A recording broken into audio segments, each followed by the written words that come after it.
Hola mis queridos amigos, nuevamente con ustedes, su doctor Tyrell que ronca en esta negra noche neoliberal. Y más negra ahora en Ecuador, en el que se ha desatado la persecución política. Desde tiempos inmemoriales, desde la antigua Roma, el despotismo, las dictaduras, los gobiernos autócratas han tenido el mismo procedimiento. Ese es el camino en común. Ese procedimiento ha sido perseguir a los adversarios, destruirlos, eliminarlos, matarlos. Todos los reyes, emperadores que han hecho de su gobierno el despotismo como núcleo fundamental de su historia, ha sido a base de la persecución. Es inconcebible que nosotros los ecuatorianos hayamos elegido un presidente no para que haga persecución política, sino para que haga obra pública y servicios públicos, para que el trabajo de él no sea cumplir y hacer cumplir la ley como él pretende, sino el trabajo del presidente esencialmente es cumplir la ley, porque hacer cumplir la ley es el trabajo de la función judicial.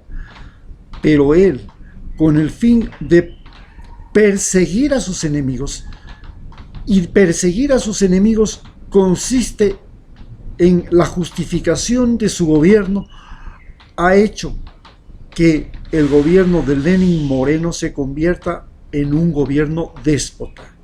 Hoy vivimos la maldición, que ha sido la maldición desde el origen de este país.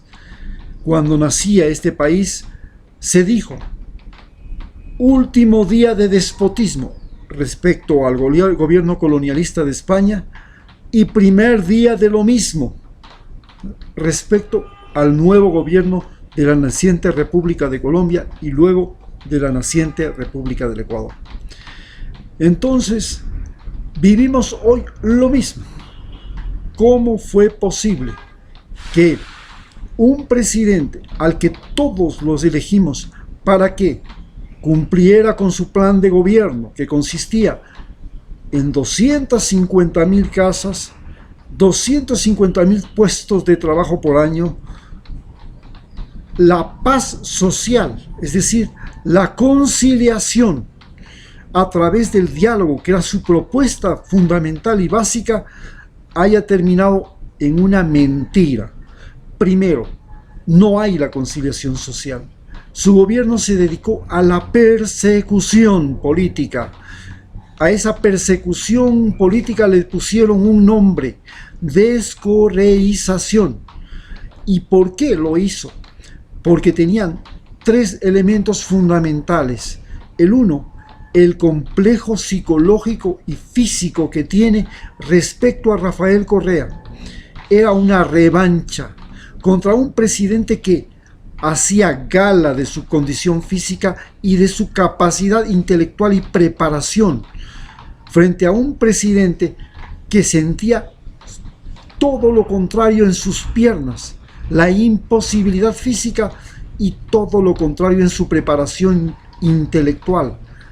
Era un individuo graduado de licenciado en la Facultad de Administración de Empresas, cuando la Universidad Central era el refugio de los vagos en las facultades de Filosofía y de Administración de Empresas.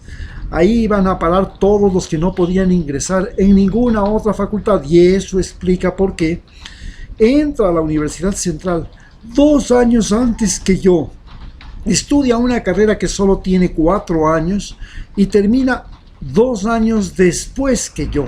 Es decir, tardó 12 años en pasar por la Universidad Central, cuando yo estudié medicina solamente en 8 años, que era el recorrido normal de la carrera, incluida la rural. Esto nos explica por qué se produce en él esta revancha psicológica subjetiva. En segundo lugar, este es el mecanismo que él encuentra para romper con lo que era el proceso de la denominada el socialismo del siglo XXI. Traiciona sus propios ideales. Era del movimiento de izquierda revolucionario. El movimiento de izquierda revolucionario emerge en Chile en la época de Salvador Allende. Es ahí donde se forja como un movimiento marxista-leninista y pasa luego al Perú, a Bolivia, y en Bolivia se consolida y lleva a ser gobierno temporal. Y luego, cuando es depuesto el presidente, llega a Ecuador, y en Ecuador pululaba en las universidades. Mis amigos eran del movimiento de izquierda revolucionario dentro de la Universidad Central, porque habían dos opciones: o eras cabezón, es decir, del Partido Comunista o del MIR, del Partido Comunista o del MIR, o eras chino, del MPD. Y el MIR estaba entre las posibilidades políticas, las ideologías que bondaban en la Universidad Central. De ahí entra y sale Lenín Moreno, pero cuando llega al gobierno, cuando llega al poder, se decide por ser completamente lo contrario: antisocialista, antimarxista, antisocialista del siglo XXI y enemigo acérrimo del socialismo, destructor de UNASUR y creador y consolidador del poder de la extrema derecha a través de ProSur, la organización creada con el aval de Donald Trump para enfrentar al socialismo del siglo XXI, que todavía está presente en Venezuela, en Bolivia y en Uruguay. En estas circunstancias, entonces, emerge un individuo cuyo único objetivo es el poder, y el poder significa para él apropiación, y apropiación de lo ajeno. Comienza apropiándose del triple del salario que le corresponde como presidente, $27,000 al mes. Luego se apropia de dineros mal obtenidos a través de componendas, y esto se revela en la cuenta de INA Papers del banco Balboa Bank de Panamá, que no la quieren abrir por nada del mundo. A esto se suma que no alcanza a entender cuál es el verdadero sentido de lo que busca el pueblo. El pueblo esencialmente lo nombró para que haga obra pública y buenos servicios, para que mejore los ingresos de la población, y mejore los ingresos de manera regular.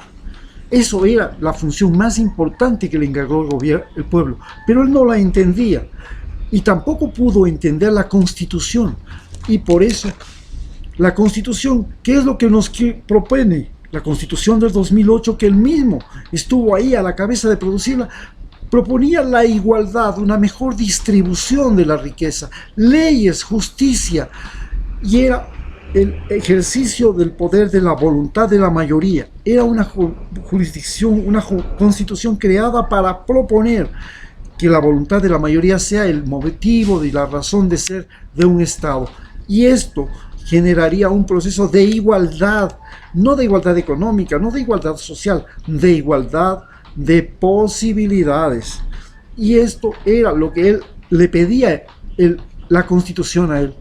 Pero él no entendía ni lo que quería el pueblo, que era dejar atrás la pobreza, mejores ingresos, obra pública, buenos servicios, ni entendía lo que quería la Constitución: leyes, justicia, deberes, derechos, la voluntad de las mayorías presentes siempre en las decisiones del gobierno. No, decidió ser un individuo que, para superar su discapacidad e incapacidad, procura que lo ajeno, que es lo que es de todos, entregarlo a la propiedad privada, convertirlo en propiedad privada, es decir, nacionalizar las refinerías, racionalizar la CNT, nacionalizar las refinerías, endeudar al país, manejar las Fuerzas Armadas a su antojo a través de la amenaza que significa la guerrilla de las FARC y el narcotráfico, para, utilizando esto, apropiarse de los recursos y gestar el poder, tratar de quedarse en el poder los 4 años, y la finalidad de estarse en el poder es para ayudarle a la corriente neoliberal a permanecer por más tiempo en el Ecuador. Pero justamente lo que va a generar estos 2 años que le quedan es que va a producir la reacción absolutamente contraria. Él es, y mientras más tiempo se quede en el poder, el factor fundamental para que retorne a Ecuador el socialismo del siglo XXI, que no es en sí la mejor opción. Nosotros estamos proponiendo que la mejor opción es que venga lo que nosotros llamamos el movimiento equinoccial, que es el movimiento que procura que la vida es más importante que el dinero y más importante inclusive que el ser humano, porque la vida es en sí la vida del ser humano y todo el planeta, y esa es la corriente que estamos motivando a que ustedes no la sigan. Muchas gracias.